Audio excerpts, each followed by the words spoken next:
மக என்ன ஒரு ஃபோட்டோ எடுக்கிறியாடா? ஃபோன் தாமா, அங்கே போய் நிற்போம்.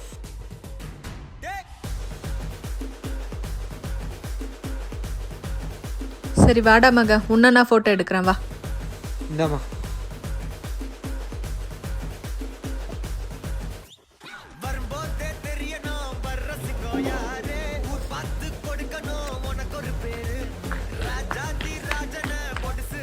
கல்யாணத்துக்கு வேற போனோம், இவன் போட்டோ வேற எடுத்தான். போட்டோ எப்படி இருக்குன்னு பாக்கலாம்.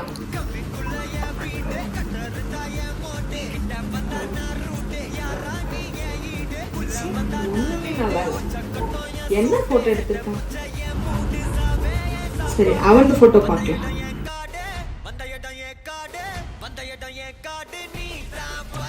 அவன் போட்டோ மட்டும் இவ்வளவு நல்லா இருக்கு.